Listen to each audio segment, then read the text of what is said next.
客，我不走。哎，你别碰我，你们别碰我，我不走。阿娘，我放你母亲不是必死的。等下，父亲他近来还好吗？都挺好。看到你在长安如此富足，姨娘也很是欣慰。你父亲在洛阳时时惦念着你。这些胡饼是他特地叫我带来给你吃的。他为何不亲自过来？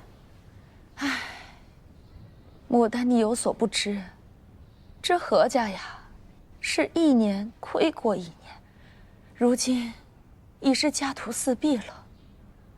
你父亲四处奔波，忙着还债，哪儿还脱得开身呢？怎会如此？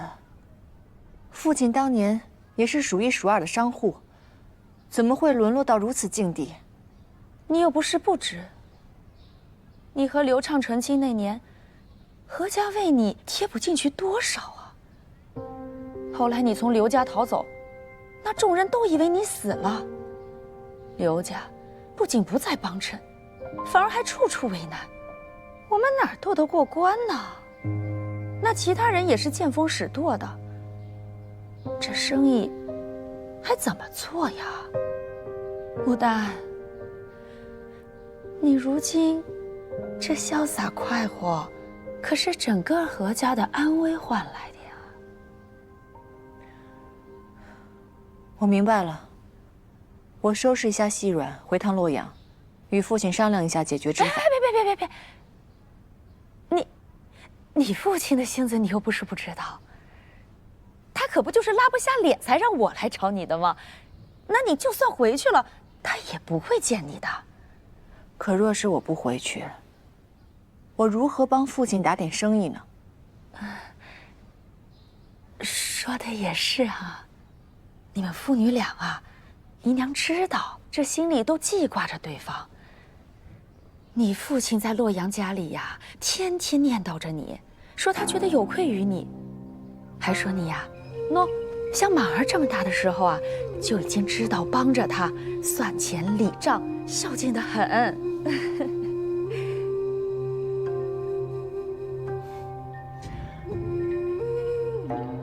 如今父亲有难，哪怕他不见我，我也不会坐视不管。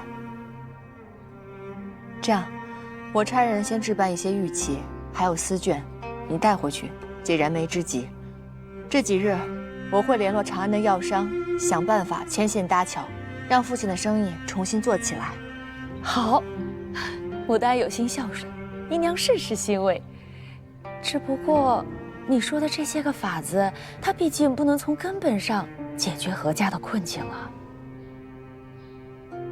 姨娘这是什么意思啊？姨娘跟着你父亲这些年，生意的事情也算是略知一二，你又何必瞒着姨娘呢？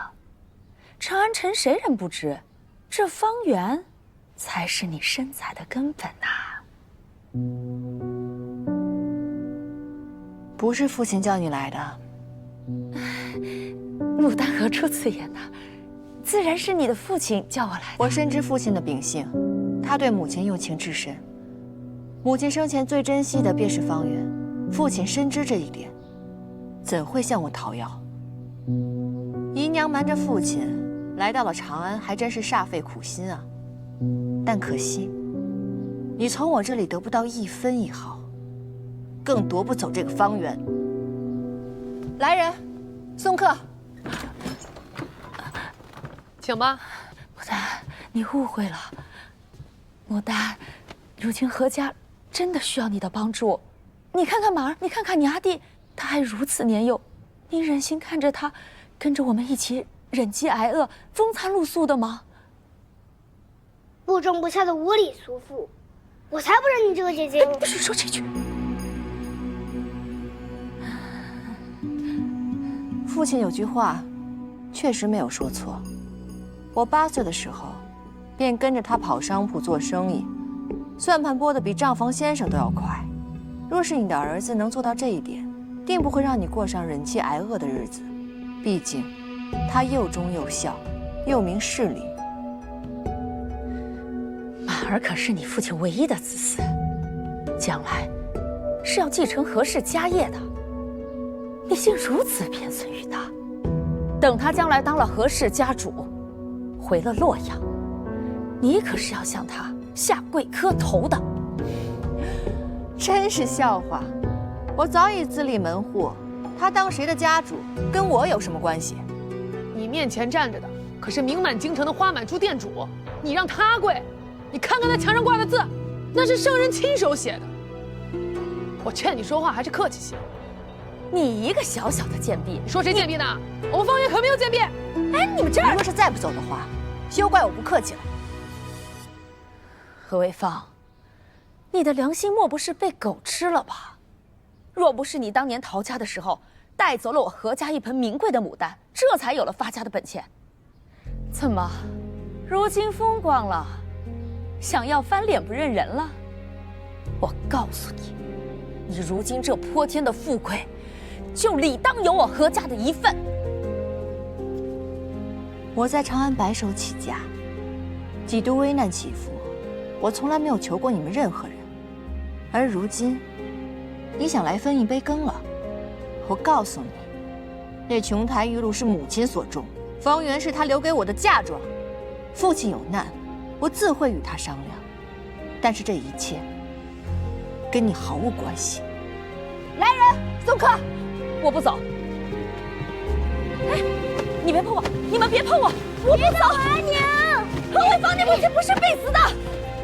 等一下，你说什么？你母亲当年并非染了病，而是被下了毒。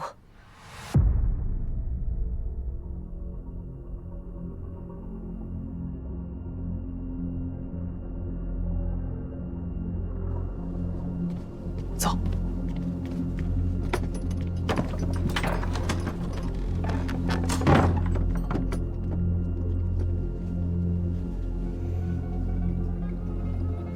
接着说。